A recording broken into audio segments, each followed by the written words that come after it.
대한민국 삶의 질적인 향상을 위해 탄생한 프로젝트 이시영 박사의 100세 시대 브레인파워를 키워라.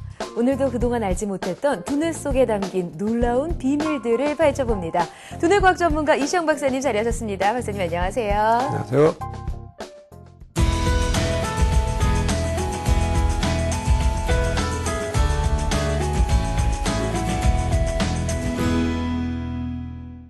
저는 워낙에 단 거를 좀 좋아하는데요. 요즘은 스트레스가 쌓여서 그런지 단 게 유난히 더 당기더라고요.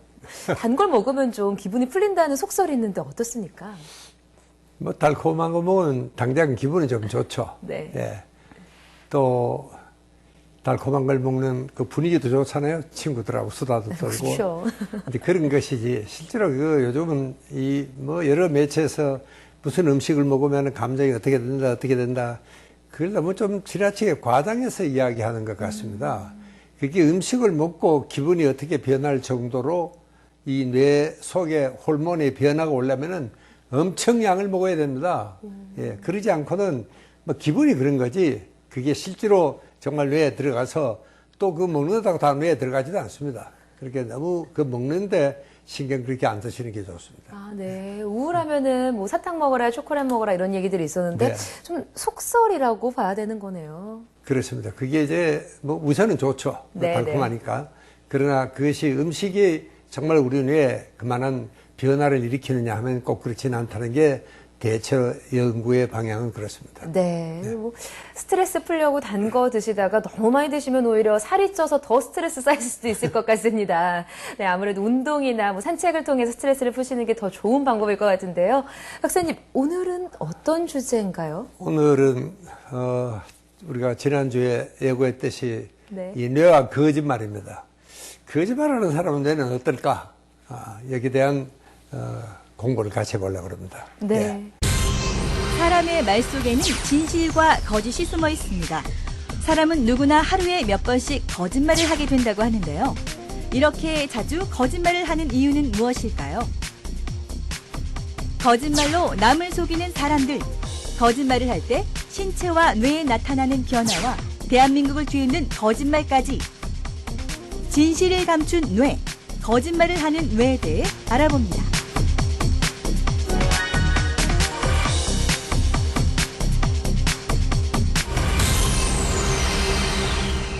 거짓말은 우리 뇌를 속일 수 있을까? 거짓말이 뇌를 속이나요, 박사님? 글쎄요. 그 이제 거짓말의 그 질이나 또 어떤 의미에서는 양과도 관계가 있지 않을까 싶은데 그래서 네. 오늘은 정말 보기에는 거짓말과 인연이 멀 것 같은 우리 김현택 교수를 모셨습니다.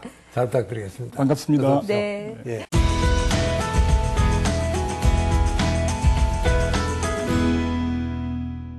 네, 교수님. 일단 이 질문부터 좀 하고 넘어가겠습니다. 평소에 거짓말 많이 하시나요? 거짓말이요? 사람들은 누구나 다 거짓말을 하고요. 안 할 수는 없죠. 아마 연구 보고에 따라 좀 다르겠지만 10분에 서너 번에서 거의 10번 이상 거짓말을 한다는 보고가 있습니다. 평소에 거짓말을 잘 하시냐는 질문을 이런 식으로 싹 피해 가셨는데요. 박사님은 어떠신가요? 평소에 자주 하시는 뭐 거짓말이라면 거짓말일 수 있는데요. 뭐 선의의 거짓말이라도 있으신가요? 그래 친구들 만나서 별 반갑지도 않은 친구 야 또 만나 뭐 이런 사실은 거짓말이죠. 또 만나. 예. 다음에 만나서 밥 먹자. 그래. 가장 많이 하는 거짓말인데요. 저는 평소에 거짓말을 전혀 하지 않고 삽니다. 예. 거짓말이네요. 이 또한 제가 자주 하는 거짓말이기도 한데요. 이렇게 어쩔 수 없이 우리가 거짓말을 자주 하고 살게 되잖아요. 지나가는 친구에게 뭐 너 오늘 예쁘다, 살 빠졌다 이런 말도 기분 좋으라고 하는 거짓말이고요. 근데 사람이 거짓말을 하는 거는 좀 어찌 보면 당연한 현상이라고 보거든요. 어떻습니까? 당연한 현상은 아니지. 그러면 안 됩니다. 거짓말을 하면 안 되지만 네. 특히 이제 우리 애들을 키워보면은 애들이 한 5, 6세 되는 그런 아이들은 누가 깼어? 옆집에 서기가 깼습니다. 그죠. 아기가 있는 건 거짓말이죠. 아닌데. 네. 그러나 이 아이는 그게 거짓말이 아닙니다. 이 아이는 정말 이게 이제 바른대로 됐다가는 자기 야단 맞을 테니까 정말 이거를 성의가 끼었으면 좋겠다 하고 이래 진심으로 바라고 있는 겁니다. 그러니까 그게 사실은 거짓말이라는 의식이 없고 그게 참말입니다. 그렇죠. 네. 이제 이런 이제 그 아이들의 심리도 그렇지만 어른들도 뭐 마찬가지입니다. 그 점에서는 어떤 가령 위험에 딱 몰렸을 때 너 했지? 했다 그러면 야단 맞을 테니까 우선은 이제 안 했다. 네. 이렇게 이제 거짓말을 하게 되는데 어떻게 보면 이것은 뭐 넓은 의미에서는 보호 본능입니다. 자기를 좀 보호를 해보겠다. 그래서 당장 좀 피해보겠다. 우리 인간에게는 뭐 본능적으로 불쾌한 것은 피하고 싶은 그렇죠. 본능이 있습니다. 네, 아마 네. 그런 것이 당장은 거짓말하게 만드는 심리가 아닐까 이렇게 생각이 드는데 김 교수도 그렇죠, 되게. 네, 맞습니다. 이제 이시영 박사님께서 사람의 거짓말에 대해서 이렇게 말씀을 해주셨는데요. 이제 많은 연구를 보면 그러니까 거짓말이라기보다는 거짓 행동이겠죠, 그죠? 속임수가 네네. 인간에게만 국한된 것이 아니라 심지어 곤충이라든지 또는 다른 포유동물 그리고 동물도 거짓말을 그럼요. 이제 살아가는 데는 먹이를 찾고 그리고 이제 짝짓기를 하는 것이 이제 생명체의 본질인데 네네. 그걸 위해서는 이제 상대방보다 이제 다른 경쟁자들보다 이제 더 우위를 점해야 되기 때문에 곤충사에서조차도 굉장히 많은 그 거짓 행동을 볼 수가 있습니다. 그러니까 거짓말이 사람에게 국한된 것은 아니다. 그리고 그게 또 진화적으로 볼 땐 네. 그 생명체가 이제 군비 경쟁이라고 그렇게 이야기하는데요. 네네. 그 상대방과 조금씩 더 그 작전을 이렇게 발전시키는 그런 과정이라고 이렇게 이해하는 것이 좀 생물학적인 견해입니다. 네. 아니, 거짓말이, 그러니까 어떻게 보면은 본성이고, 인간의 본성이고, 또 뭐, 말씀하신 것처럼 불쾌한 기분을 좀 어떻게 탈피해보려는 심리에서 나오는 것, 또 그 경쟁 사회 속에서 어떤 동물이나 곤충들도 그런 거짓말을 한다는 것 자체가 어떻게 보면 거짓말을 하는 심리와도 연관이 좀 있을 것 같거든요. 할 수밖에 없는 심리. 이걸 어떻게 봐야 되나요, 교수님? 이제 유명한 그 신학자인 그 토마스 아퀴나스도 네네. 거짓말을 이제 적어도 3가지 종류가 있다. 그래서 선의적인 거짓말이 있고요. 그 자주 하는 거죠. 네. 네, 선의적 거짓말. 그다음에 이제 악의에 의해서 남에게 손해를 끼치게 위한 거짓말이 있고, 그리고 되게 유용한 거짓말이 또 있다고 합니다. 유용한 거짓말이요. 네, 유용한 거짓말이라면 이제 인간관계에서 좀 윤활유적인 역할을 하기 위해서 좋아 보인다든지 어떤 일이 잘 될 거다 네, 이렇게 네. 이야기하는 것, 어떤 고난에 처했을 때 그런 네. 이야기를 하는 것이 이제 유익한 거짓말이 되겠는데요. 이런 종류의 거짓말은 이제 우리 사회에서 이제 흔히 볼 수 있는 것이죠. 근데 사람들이 왜 거짓말을 하느냐는 것은 사람에게 국한돼서 볼 것이 아니라 조금 전에 말씀드린 바와 같이 뭐 동물계에 이렇게 많이 있다면은 이제 가장 기본적으로는 그것을 이제 저희는 그 비용 편익 분석이라고 이렇게 합니다. 제가 거짓말을 했을 때 네네. 얻는 이득하고 그리고 만약 그것이 이제 발각되었을 때 자기가 당하게 되는 손해 그것을 비교를 해서 이득이 더 크다 그럴 때는 거짓말을 한다 하는 이야기입니다. 네네. 근데 이게 이제 굉장히 간단한 그 이론인데요. 이게 거의 한 80, 90% 맞아 떨어지고요. 근데 최근에 와서 이제 특히 그 행동 경제학이라고 네네. 그 이제 심리학에서 경제학을 바라보는 과학 분야인데 사람이 생각보다는 그렇게 논리적이진 않다. 그래서 사람의 행동에는 그 유전적으로 그 이전에는 이제 유익했지만 지금 환경이 바뀌어서 그것이 조금 손해가 되는 그런 행동도 있고 그다음에 또 학습에 의한 것, 그다음 사회 환경, 문화에 의해서 완전히 논리적이지 않은 행동도 할 수 있다고 이렇게 합니다. 그래서 그것이 적당히 어우러져 가지고 어떤 상황에서 거짓말을 하게 됩니다. 그래요. 정말 뭐 별로 이 나쁜 의도 없이 요즘 그 낚시꾼들 월척 거짓말이 유명하지 않습니까? 네, 이야 이만한 걸 놓쳤다. 얼마나 이만한 걸 맞습니다. 이런 거짓말이 있느냐면은 이제 문제는 정말 이런 아주 사기꾼들의 아주 그 악질적인 거짓말. 그러니까요. 남에게 네. 손해를 끼치거나 이거는 정말 우리가 조심을 해야 될 이런 거짓말이죠. 그야말로 그거는 거짓말입니다. 네네. 그러니까 우리가 흔히 영어에서는 뭐 white lie. 그래서 뭐 별 남에게 뭐 해도 끼치지 않고 그냥 재미로 좀 이야기를 좀 과장해서 하는 사람도 네, 있잖아요. 네, 네. 그리고 그래야 재미가 있지. 너무 그렇게 교수들 이야기처럼 그렇게 이야기하면 재미도 재미가 없어요. 없죠. 좀 과장을 하는 거. 뭐 그런 거를 우리가 일부러 뭐 나쁘다 이렇게 말할 수는 없는데 그래서 그런지 몰라도 요즘은 이제 그런 거짓말 탐지기도 많이 나와 있잖아요. 네. 이제 이 워낙 그 모든 게 이제 개발이 되니까 그런 거짓말 탐지기도 나와서 심지어는 뭐 어떤 나라에서는 이 사회감을 볼 때 그 거짓말 탐지기로 진단하고 본다는 사람도 있고, 그럼요. 네.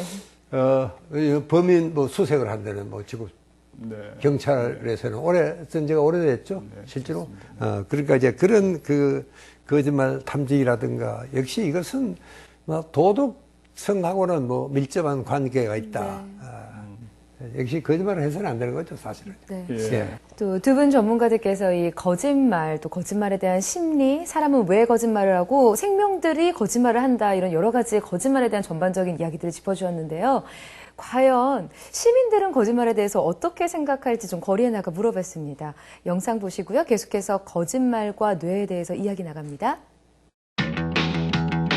사람은 누구나 거짓말을 합니다. 생계, 예의, 사생활 보호 등을 이유로 거짓을 말하곤 하는데요. 우리는 얼마나 자주 거짓말을 할까요? 한 달에 몇 번씩이라고 하긴 더 하고 일주일에 몇 번씩, 하루에 최소 뭐 하루에 몇 번 할 때도 있죠. 할 수 있다고 생각하고 또 거짓말도 자주 하면 느니까 생각보다 자주 거짓을 말하는 사람들. 과연 어떤 거짓말을 많이 하고 거짓말을 하는 이유는 무엇일까요? 지각했는데 차가 막혀서 그렇다. 늦잠 잔 건데 뭐 차가 막혀서 그렇다. 뭐 거짓말을 하고 약속을 잡고 술을 먹으러 간다든지 뭐 이런 것도 있지 없지 않을까 싶은데요. 상황에 따라 또 상대방과의 관계를 위해 거짓말을 한다는 사람들이 많았는데요. 사람들은 어느 정도의 거짓말을 괜찮다고 생각할까요? 나한테 피해가 안 오는 정도까지는 괜찮아요. 어느 정도는 자기 뭐 프라이버시를 세운다든지 알면서도 쏘아줄 수도 있고 계속된 마찰이 있는 것보다는 모든 결과를 잘 되기 위해서 하는 거짓말은 좀 필요하지 않을까. 거짓말에 따라 알면서도 속아주거나 전혀 알아채지 못하는 경우도 있다고 합니다. 만약 상대의 말이 거짓인 걸 알아챈다면 사람들은 어떤 기분을 느낄까요? 딱 거짓말 하면 보이잖아요. 기분은 별로 안 좋은 감을 느끼지요. 좋진 않죠. 좋진 않고요. 의도가 뭐 어떤 간에 뭐 좋진 않습니다. 일단. 때로는 사소하지만 상대방에게 해를 끼치지 않는다거나 그럴 경우라 한다면 하는 것도 허용 가능하다고 생각합니다. 신뢰나 믿음이 좀 떨어지는 것 같아도 나한테 피해가 안 오는 정도까지는 괜찮아요. 거짓말에 대한 다양한 생각을 들어봤습니다. 거짓말을 할 때 나타나는 변화에 대해 스튜디오에서 알아보겠습니다. 자, 거리에서 만난 분들의 거짓말에 대한 여러 가지 의견들을 좀 들어봤는데요. 자, 거짓말 완벽하게 치밀하게 꾸며서 하면 정말 사람을 완전히 속일 수 있는 건지 그게 좀 궁금하거든요. 어떻습니까, 박사님? 그래도 이 약간 이제 허점이 있습니다. 저는 어떨 때는 이제 이 사기꾼들이 사기 수법을 보면은 도대체 거기에 넘어가는 사람들이 사실 문제라고 생각을 하거든요. 아니, 요즘 같은 세상에 뭐 이자를 20% 주겠다. 거기에 속아가지고 투자를 한단 말이죠. 네. 그럼 그 사람이 문제가 있지, 사실은요. 그러니까 이 거짓말에 속는 사람은 본인에게도 문제가 있다. 이렇게 생각하는 것도 한 가지 방법이고요. 물론 이제 거짓말을 잘하는 사기꾼들은 뭐 치밀하게 하죠. 그러나 우리가 조금 더 냉정하게 잘 들으면 그 사람의 허점을 쉽게 찾을 수가 있습니다. 그리고 또 그 사람이 하는 말만 듣지 말고 정말 우리 사회가 지금 전체가 처하고 있는 이런 환경이라든가 이런 걸 두루두루 판단해서 그 사람의 표정이라든가 일거수일투족을 잘 보면은 아, 이게 어딘가 허점이 있습니다. 거짓말하는 사람들에게는요. 네네. 물론 이제 뭐 사기꾼들은 이제 그게 더 허점이 안 보이도록 더 잘하는 게 사기꾼이겠지만, 근데 문제는 이 사기를 당하는 사람에게도 허점이 있다. 그런 걸 꼭 좀 이해를 하셔야 됩니다. 네. 예. 그러면 거짓말 하는 사람들의 그 허점을 파악할 수 있다. 그걸 놓쳤기 때문에 거짓말에 속은 거다라고 하셨는데요. 어떤 허점인가요? 어떤 신호를 찾아야 되는 거죠? 우선 이제 그 이시영 박사님께서 말씀하신 대로 같은 이야기인데 되게 유명한 이야기가 있습니다. 그러니까 거짓말은 속을 준비가 되어 있는 사람을 위해서 있는 것이다. 라는 이야기가 있거든요. 그러니까 사람들은 자기에게 이제 필요하거나 부족한 어떤 것을 항상 채우고자 하는 그런 이제 마음이 있는 것이죠. 그죠? 네. 그래서, 그게 필요한 사람을 잘 발견하게 되면은 거짓말이 성공할 가능성이 되게 높아집니다. 근데 그렇지 않고 이제 보통, 실험실이라든지 네네. 또는 보통의 경우에 거짓말을 하게 되면은 우리가 상식하고는 좀 이제 반대의 결과를 얻는데요. 거짓말을 해서 성공할 가능성과 그리고 실패할 가능성이 거의 비슷합니다. 거의 반반이거든요. 그런데 이제 성공할 가능성이 조금 높다고 합니다. 그렇기 때문에 거짓말이 계속 존재하고 거짓말에 대한 어떤 효용이 있는 것이죠. 네네. 근데 그렇게 되면은 이제 속은 사람은 다시 거짓말 하는 사람의 어떤 행동을 조금 더 이제 주의해서 보게 되고 이제 속을 가능성이 절반 이하로 떨어지겠죠. 네네. 그러면 다시 거짓말 하는 사람들은 또 좀 기술을 더 개발하게 될 겁니다. 네. 거짓말을 하면은 결국에는 이제 신체적인 반응이 올 수가 있고, 뭐 이런 거잖아요. 말로 거짓말하고 있는데 눈이 막 돌아간다든지 아니면 네. 땀이 막 흐른다든지 이런 문제가 발생할 수 있다고 하니까 이제 신체적인 변화까지 좀 주의 집중해서 좀 살펴보면 사기를 당하거나 거짓말에 속을 확률이 좀 적다고 말씀을 해주신 것 같은데요. 그래서 거짓말 탐지기라는 게 존재를 하나 봐요, 박사님. 거짓말 탐지기가 그런 걸 찾아내는 거죠? 그렇죠. 이제 아무래도 사람은 자기를 속일 수는 없으니까 이 양심이라는 게 조금은 있거든요. 네. 그렇게 이제 그 양심이 꺼리끼니까 그 근처를 딱 건드리면 깜짝 놀라는 반응이 자기도 모르게 일어나는 겁니다. 그건 뭐 아무리 유능한 사람이라도 그걸 숨길 수가 없게 되죠.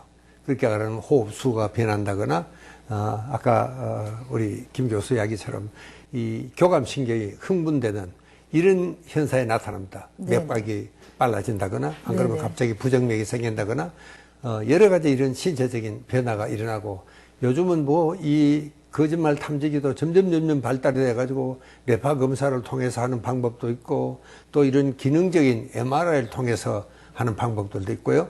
그래서 정말 이제는 거짓말만 해먹고 살기에는 참 어려운 세상이 된 것 같습니다. 네. 예. 근데 갑자기 든 궁금한 점은요. 저희가 거짓말이 뇌를 속일 수 있다고 하잖아요. 그럼 이 거짓말 탐지기를 피할 수 있도록 완벽하게 좀 심리적으로 준비를 할 수도 있을 것 같은데 그게 가능합니까, 교수님? 가능하죠.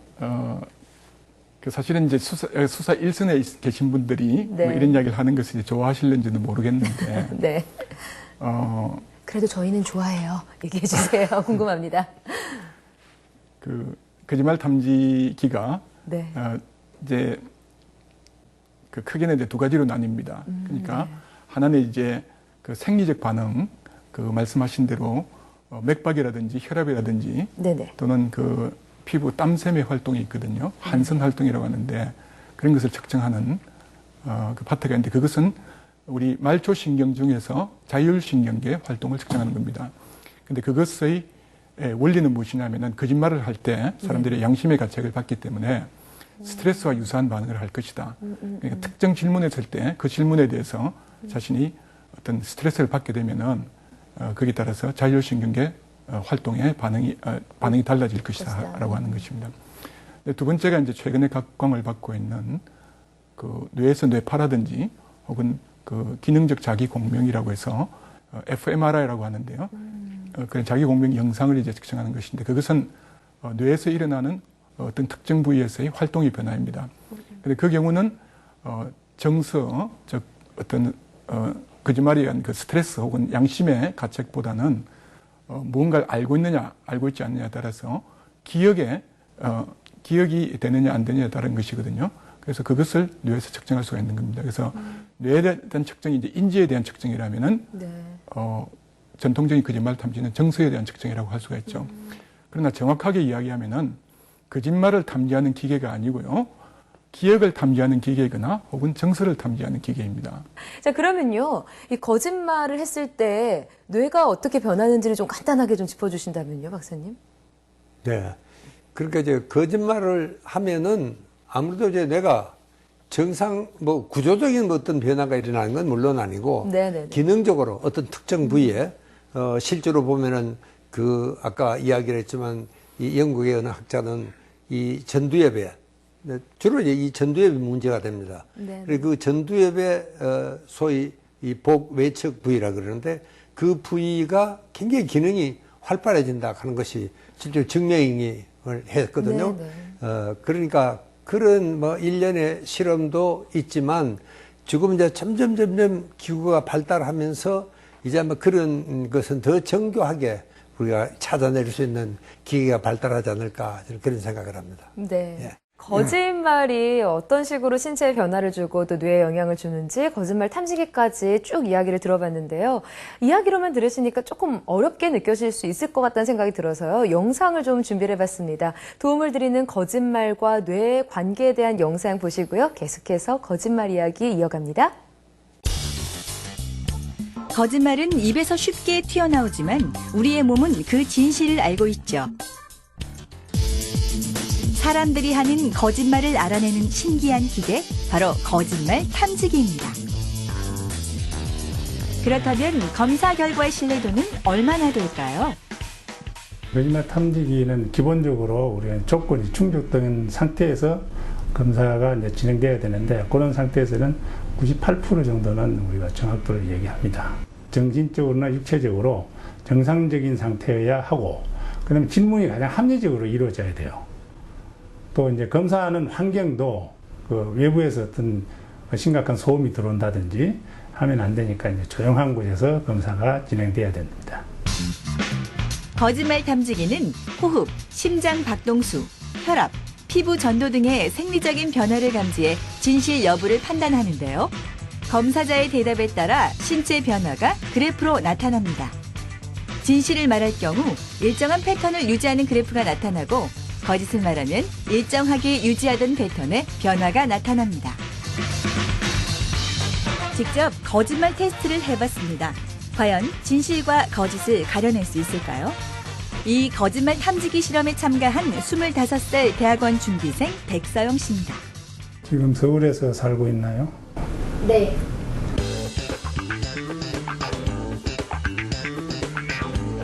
현재 남자친구가 있나요? 아니요.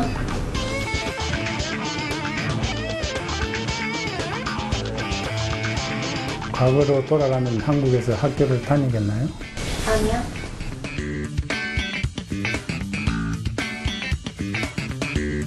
유학 생활에 만족했나요? 네.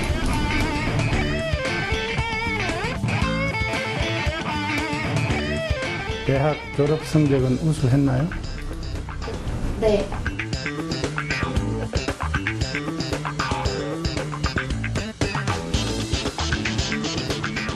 검사 결과를 보면은 전체적으로 차트의 그래프 패턴이 지금 다른 위치보다는 패턴이 다르게 나타나거든요.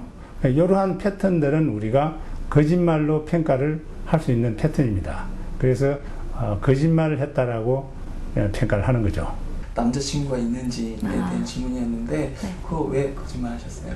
사실 남자친구가 있는데 제 방송 이거 하는 거 모르거든요. 그래서 동의도 안 구하고 이렇게 갑자기 있다고 말하기가 좀 그래서 없다고 했던 것 같아요. 사실 이렇게 질문 듣고 시험을 망쳤던 적이 한 번 있었는데 그게 생각이 났어요. 근데 굳이 그런 거 말하고 싶지 않아서 예라고 했어요. 이외에 거짓말을 하는 사람들에게 나타나는 신체적 변화는 여러 가지가 있는데요. 먼저 손을 잘 관찰하면 거짓말을 알아차릴 수 있다고 합니다. 거짓말을 하는 사람들은 손으로 코를 자주 만지는데요. 손이 자연스럽게 코를 긁거나 코를 벌렁거린다면 거짓말을 의심해 볼 수 있습니다. 비슷한 이유로 귀를 잡아당긴다거나 아랫입술을 깨무는 행동도 진심이 아닐 확률이 높습니다. 또 평소보다 말수가 많아지거나 동작이 많아지는 것도 거짓말의 증거가 될 수 있습니다.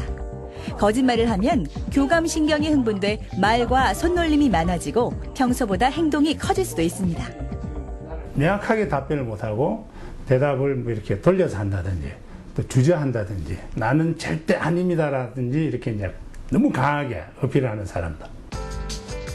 이처럼 거짓말은 신체의 변화로 감지할 수 있는데요. 거짓말을 하면 뇌에도 변화가 나타난다고 합니다. 그래서 등장한 것이 바로 뇌파를 이용한 거짓말 탐지기입니다. 범행 현장에 있던 어떤 사물, 어떤 흉기 종류, 그 범죄자만 알 수 있는 그런 사물을 우리가 모니터를 통해서 보여줘요. 실제 있던 사물과 없던 사물이 섞여서 나타나거든요. 그래서 실제 범죄자는 그 있던 사물, 그 물건에서는 파장이 생깁니다. 그래서 이 사람이 범행 현장에 있었다는 것을 우리가 단정할 수 있는 거죠. 최근에는 뇌파 검사를 실제 범죄 조사에 사용하는데요. 부산 여중생 피살 사건의 피의자였던 김길태를 조사할 때 거짓말 탐지기와 함께 뇌파 검사를 실시했습니다. 뇌파 검사는 범죄 현장과 관련된 사진을 보여주며 뇌파의 변화를 분석하는 것인데요. 당시 이 조사에서 김길태는 이양이 살던 집의 안방과 살해 장소를 촬영한 사진에서 뇌파의 진폭이 커졌습니다. 여기에 신문이 더해지면서 김길태는 결국 범행을 자백했는데요. 이처럼 거짓말 탐지 조사와 뇌파 검사는 진실을 파헤치는 데 큰 도움이 되고 있습니다. 자, 거짓말이 어떤 식으로 이 표현이 되는지에 대해서 쭉 영상을 봤는데요. 사실 이 거짓말을 필요가 아니라 습관적으로 하는 사람들이 있습니다. 그래서 얼마 전에도 허언증 때문에 이 안타까운 사건에 사람들이 슬퍼하고 있는 그 마음을 이용을 하다 보니까 더 큰 문제가 됐었던 일이 있었잖아요. 이 허언증을 어떻게 봐야 되나요, 박사님? 그래요. 이제 거짓말을 아무리 잘하는 사람이 있습니다. 사실은요. 네네. 또 그거를 어떤 자기 이익을 위해서 또 자기 어떤 목적을 달성하기 위해서 참으로 치밀하고 계획적으로 하는 그런 사람이 있죠. 예. 그건 정말 한 특정인뿐만 아니고 전 사회에 엄청난 정말 파장을 일으키게 할 수도 있죠. 네. 이거는 정말 나쁜 거짓말이죠. 또 그런 거짓말이 있느냐면은 또 이 자기를 굉장히 돋보이게 하기 위해서 맞습니다. 그것도 꼭 무슨 목적성이 있다기보다는 네네. 괜히 그렇게 돋보이고 싶은 겁니다. 특히 이제 남자들은 또 아무래도 이런 헛된 자존심도 있죠. 네네. 그리고 뭐 돈도 없는 친구가 돈 있는 척 한다든가 또 이런 또 그런 그 공상성 허언증 하는 것도 네. 있습니다. 그거는 뭐 굳이 나쁜 건 아니지만 그래도 그런 사람들은 이 별로 양심의 가책이 없습니다. 예. 그리고 그런 사람들을 되게 또 달변가들이에요. 이야기를 참 재밌게 잘하기 때문에 사람들이 막 빠져들어가는 겁니다. 그 사람 말을 믿게 되는 거죠. 그렇죠. 예. 그렇기 때문에 이 거짓말이라 하는 것은 어떻게 보면은 참 그 사람의 이제 양심이라든가 또 그 사람의 그 지금까지 지녀온 그 사회적인 환경이라든가 또 그 사람의 배움의 척도도 참 중요합니다. 여러 상황을 놓고 객관적으로 합리적으로 판단할 수 있는 능력이 결여된 사람들이 아무래도 이제 그런 거짓말을 잘 쏟게 되죠. 네. 예. 그럼 이 허언증을 정신과학적 측면에서 보면 병리적인 현상, 병이라고 봐야 되는 건가요, 박사님? 그렇죠. 이 정도면 뭐 병이죠. 정말 이 사람들은 완전히 생활의 수단을 그래도 거짓말을 해서 평생을 먹고 사는 이런 사람들이 있거든요. 네네. 그건 정말 정신병이라고 우리가 볼 수밖에 없고요. 네네. 또 이게 거짓말을 오대 하면은 우리가 그걸 전문 용어로는 슈돌로지아 판타스티카 어떤 자기의 환상적인 이야기를 그렇게 하면은 마치 그 거짓말이 진실로 느껴지도록 이렇게 되는 겁니다. 자꾸 거짓말 똑같은 거짓말을 계속하면은 그렇게 되면 정말 별 양심의 가책 없이도 거짓말을 하게 되는 것이죠. 예. 그러니까 어떤 공상이나 환상도 가끔 저는 꿈을 가져라. 근데 그 꿈은 아직 이루어지지 않는 현실이거든요. 근데 그게 마치 현실인 것처럼 믿어버리면은 자칫하면 정말 이런 허언증에 빠질 수도 또 있습니다. 네네. 그러니까 이제 우리가 그런 이야기를 할 때도 참 현실성 있는 이야기를 우리가 해야지 너무 정말 이치에도 맞지도 않는 그런 이야기를 막 아주 부풀려가지고 이야기하면은 나중에 그게 진실처럼 돼버린다니까요. 그러니까요. 그렇게 진실처럼 믿게 돼서 자꾸만 자신이 아는 다른 사람의 삶을 사는 사람들이 있잖아요. 그런 사건들이 많이 발생을 하는데요. 그래서 그걸 리플리 증후군이라고 이야기한다고 들었습니다. 그 심리학에서 바라본 리플리 증후군에 대해서 좀 설명을 해주시죠. 네, 이제 1955년에 출판된 The Talented Mr. 리플리 라고 하는 소설에서 이제 리플리 증후군이 이제 유래하게 됐는데요. 하나의 말이라든지 이것이 처음에는 현실에 근거하지 않더라도 그것을 우선 행동을 자꾸 하게 됩니다, 먼저. 근데 우리가 보통은 이제 생각이 바뀌면 행동이 바뀐다고 생각하는데 심리학은 그 반대도 굉장히 강력하다고 생각합니다. 행동을 바꾸면 생각이 바뀌는 것이거든요. 네네. 그래서 자기가 마치 부자인 것처럼 혹은 자기가 마치 권력이 있는 것처럼 혹은 자기가 학력이 높은 것처럼 그렇게 행동을 합니다. 그렇게 행동을 하면은 또 다른 사람으로부터 그것에 대한 그 피드백이 오거든요. 그럼 그것이 이제 보상이 되는데 그 보상과 그 행동이 같이 이렇게 연합이 돼가지고 나중에 모듈이 됩니다. 근데 모듈이 될 때는 그 안에 있는 개별 그 거짓말에 대해서 검토가 일어나지 않기 때문에 그것이 하나의 사실로 이렇게 받아들여지게 됩니다. 그리고 그런 모듈들이 여러 개가 연결하게 되면은 이제 옆에서 타인이 볼 때는 용인할 수 없는 거짓말을 하더라도 자기에게는 그것은 거짓말이 아니고요. 자동적으로 일어나는 그 현실적인 믿음이 되는 것입니다. 사실이 되고. 네, 그래서 거기에 대한 연구를 해보면은 뇌에서 그 뇌가 이제 고장이 난 건 아니죠, 그죠? 네. 그렇지만 뇌의 여러 가지 신경회로가 바뀌어 있고요. 네네. 또 그것이 뇌에 대한 어떤 측정치로서 이제 확인될 수가 있습니다. 그럼 도대체 이 거짓말을 더 이상 하지 않고 진실을 말하도록 할 수 있는 방법이 있을지 좀 궁금하거든요. 첫째는 말씀드린 것 같이 그 비용 이제 편익을 우리가 분석할 때 거짓말을 했을 때 그것이 편익보다는 이제 비용이 훨씬 크다. 뭐 이런 이제 사회적인 분위기를 만들어야 되고요. 그다음에 이제 두 번째는 사실은 우리 자신이 모두 거짓말을 하고 있다는 것을 인식할 필요가 있습니다. 네. 누구도 거짓말 안 하는 사람은 없거든요. 근데 그렇게 인식하는 하에서 이제 자기가 한 거짓말을 그게 자기 자신을 속이는 것이든 타인을 속이는 것이든 그것이 거짓말이라고 하는 것을 인식하게 되는 것이죠, 그죠? 네네. 그렇게 될 때 그것이 이제 생물학적으로 또 오랜 옛날부터 우리 조상에게서 내려온 것이 있고요. 그게 이제 우리가 물질을 획득한다든지 혹은 후손을 남긴다든지 그런 데 관련되어 있는 것이지만 우리가 사회적인 어떤 그 다른 그 안전장치를 이렇게 잘 이제 제공함으로써 그런 거짓말조차도 최소화할 수 있도록 좀 사회적인 제도라든지 또는 그 법치 제도 그리고 어떤 사회 안전망 뭐 그런 것을 이제 잘 마련해야 되고요. 그리고 사실은 이런 거짓말은 바늘 도둑이 소도둑이 된다 이런 이야기가 있지 않습니까? 그러니까 작은 거짓말이 모여가지고 말씀드린 것 같이 모듈이 되고 그리고 그것이 검증이 안 되고 넘어갈 때는 그것이 진실 또는 사실이라고 이렇게 믿음을 가지게 되니까 어릴 때부터 그 거짓말에 대해서 적절하게 이제 부모가 관심을 가지고 교육을 해 나가는 것이 제일 지름길이라고 생각이 듭니다. 네. 그렇습니다. 우리 이 애들을 키워보면은 부모들이 거짓말한다는 의식조차 없이 거짓말을 하거든요. 그래서 귀찮은 전화가 왔어요. 아빠 그러면 없다 그래.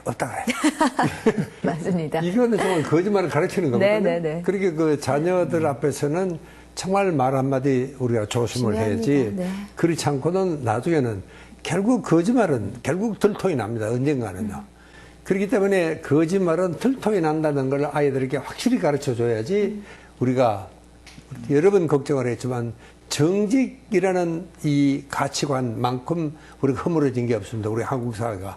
그렇기 때문에 정말 어릴 적부터라도 아이들 교육시킬 때 아버지 엄마는 그 점 특별히 유념하셔가지고 그런 없다 그래 하는 간단한 것도 결국은 그게 거짓말이니까 그런 훈련을 아이들 앞에서 함부로 해서는 안 되겠다 하는 이야기를 저는 꼭 드리고 싶습니다. 그렇습니다. 그 정직이 최선의 정책이라고 하는데 정직에 대해서 이제 이득이 더 많다. 이런 이제 사회적인 문화를 만들어야 될 것 같습니다. 그리고 이제는요, 정직이 건강이고 정직이 이게 바로 또 성공의 길입니다. 그전에는요, 우리가 뭐 저 멀렁뚱땅 사기를 치고 이래서 성공하는 사람도 들어 있었지만 이제는 그렇지 않습니다. 정보가 다 끼어 있는데 온 지구상에 어디를 가도 이 다 연락이 다 돼 있잖아요. 그렇기 때문에 우리가 정말 정직해야 된다. 그렇지 참 먼 장래로 보고 생각을 하면 이제 우리가 100세 시대가 오는데 지구상에 어디 가도 도망갈 데가 없습니다. 그렇기 때문에 정직해야지 이게 건강합니다. 가령 내가 사기꾼들은 정말 전화 한 통만 해도 가슴이 철렁 내리지 않습니까? 그래가지고 건강할 수가 없습니다.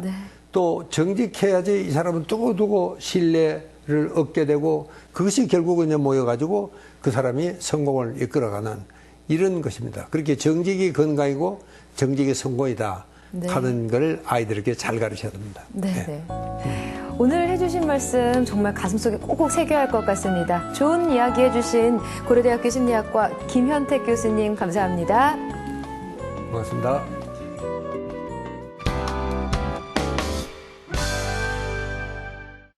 브레인 전문가 이시영 박사가 내리는 브레인 특효 처방전 시간입니다. 오늘은 거짓말에 대해서 이야기를 쭉 나눠봤는데요. 사실상 안 할 수도 없고 그렇다고 하면 나쁘니 거짓말 도대체 어떻게 해야 하는 건지 어떻게 안 할 수 있는 건지 특효 처방전을 좀 내려주시죠. 그래요. 뭐 거짓말은 안 해야 됩니다. 뭐 간단하죠. 그리고 정말 이게 습관이 되면 고치기가 참 힘들어지고 자꾸 이제 거짓말을 하게 되죠. 그래서 우리 주변에도 보면은 거짓말 잘하는 녀석이 있거든요. 네. 그래서 내가 그런 사람이 잘 되는 사람 못 봤습니다. 이제 내가 여기까지 살고 보니까 인간은 참 진실해야 되겠구나. 그렇게 우리가 진실해야 된다. 그 이야기를 한마디 더 강조를 드려야 될 것 같고요. 이 마크 트웨인이 그런 이야기를 했습니다. 이 어느 쪽으로 말할까? 꼭 궁금하거든. 바른대로 이야기해라. 진실을 이야기해라. 왜냐하면 이 사람한테 거짓말을 해놓으면은요. 실제로 그게 굉장히 피곤해집니다. 내가 이 사람한테 이 말을 했던가 저 말을 했던가 만날 적마다 그 생각을 해야 되잖아요. 이렇게 이게 거짓말이라는 건 정말 사람을 피곤하게 만드는 그리고 결국은 이 신뢰관계 이것이 결국 이제 거짓말을 하느냐 정직을 말하나 진실을 이야기하느냐 거기에 이제 달려 있잖아요. 네. 그렇기 때문에 정말 우리가 진실을 말하는 사람이 돼야 된다. 그렇지 않고는 피곤해서도 안 됩니다. 거짓말 해버리면요. 맞습니다. 예. 네, 진실은 언젠가 밝혀지기 마련이죠. 오늘 이 편을 보신 분들은 꼭 진실한 대한민국을 만들 수 있게 거짓말 안 하시도록 노력하셨으면 좋겠습니다. 이시영 박사의 브레인 특효 처방전이었습니다.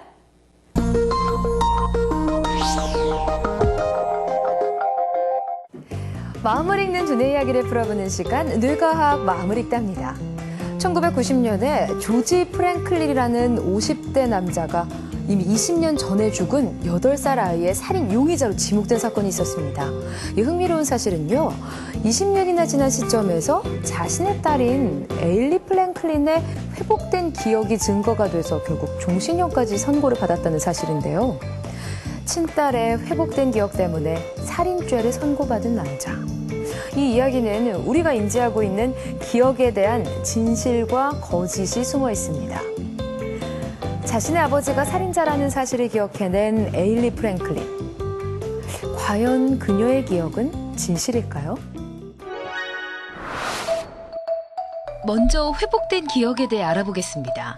사람은 어린 시절 정신적으로 견딜 수 없는 충격적인 경험을 하게 되면 그 기억을 무의식으로 억압하게 된다는 주장이 있습니다. 이 억압된 기억은 길게는 30년 후까지도 의식으로 떠오르며 회복될 수 있다고 하는데요. 이 이론에 대해서는 많은 학자들의 의견이 갈리고 있습니다. 억압된 기억을 회복한 에일리 프랭클린은 20년 전 친구였던 수잔 네이슨을 죽인 살인자가 자신의 아버지라는 사실을, 그리고 그 살인을 자신이 8살 때 목격했음을 주장했습니다.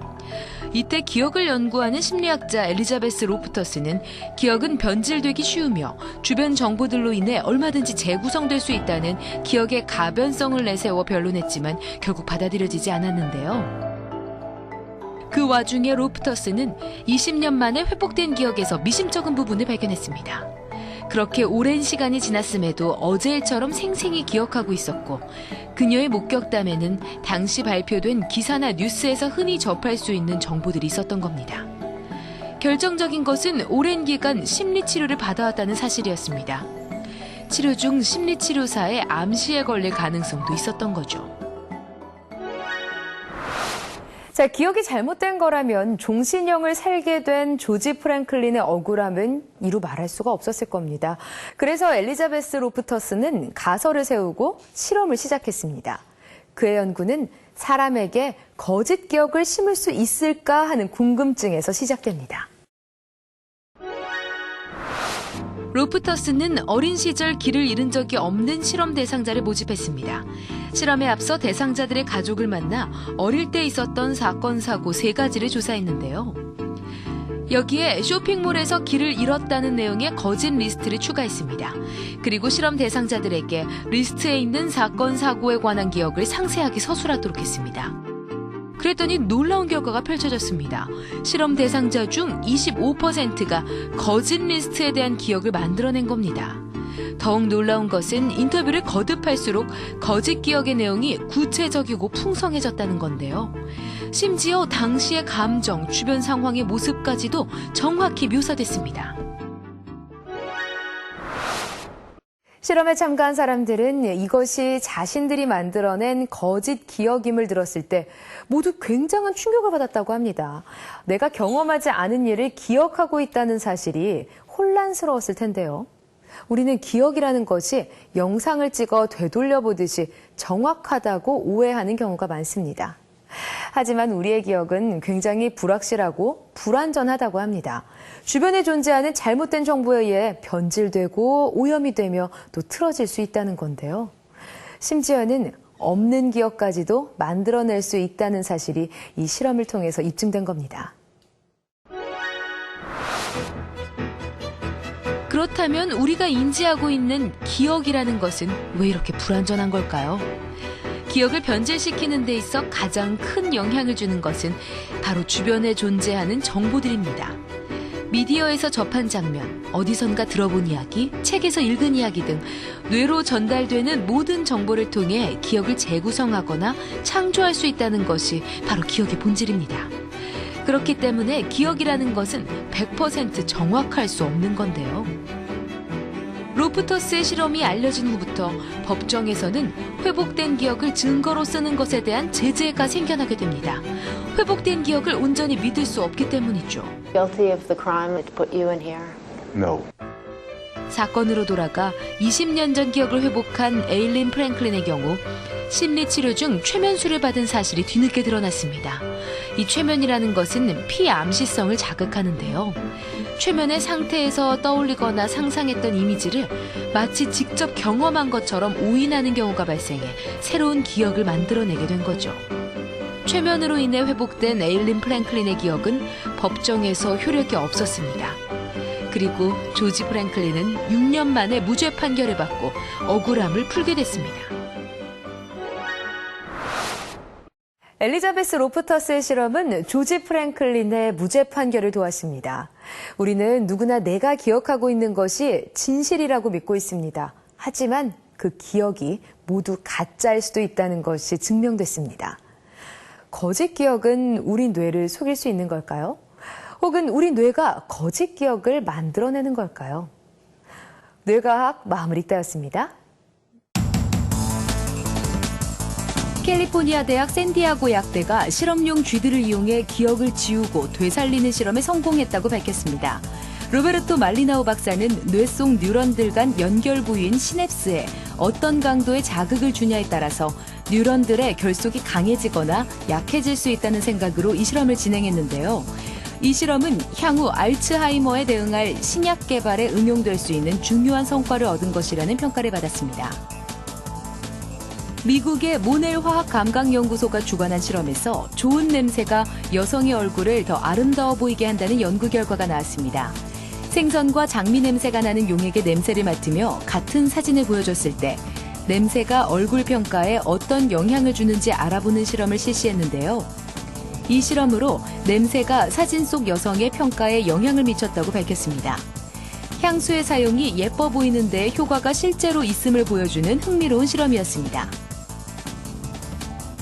지난 5월 28일 신경과학 학술지 네이처 리뷰스 뉴놀로지에 실린 톨파넴 박사의 논문에서 높은 수준의 냉소적 불신을 갖는 사람들은 치매에 걸릴 확률이 높다는 실험 결과를 소개했습니다.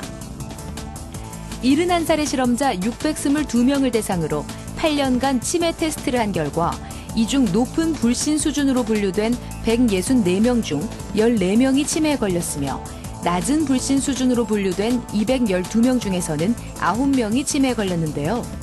이 실험 결과는 사람들의 성격과 삶을 바라보는 태도가 뇌 건강에 영향을 미친다는 것을 증명했습니다.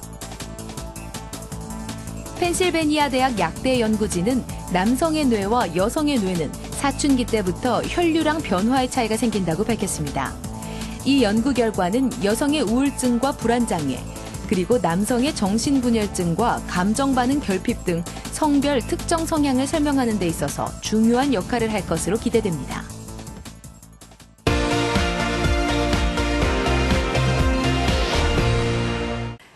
자, 이번 주도 흥미로운 뇌 이야기를 나눠봤는데요. 다음 주엔 또 어떤 이야기를 하나요? 그렇습니다. 우리가 이제 건강한 뇌에 대한 이야기를 하려면은 역시 뇌도 좋은 영양분을 필요로 합니다. 그래서 다음에는 어떻게 하면 우리가 건강한 뇌, 정말 영양분이 충실한 뇌를 만들 수 있을까? 그 뇌와 영양에 대한 이야기를 우리가 하도록 그렇게 하겠습니다. 네, 아니, 우리 몸에만 영양분이 필요한 게 아니라 뇌에도 영양분이 필요하다니까 좀 놀랐는데요. 네, 다음 주에 더 유용한 정보를 가지고 돌아오겠습니다. 지금까지 이시영 박사의 100세 시대 브레인파워를 키워라였습니다.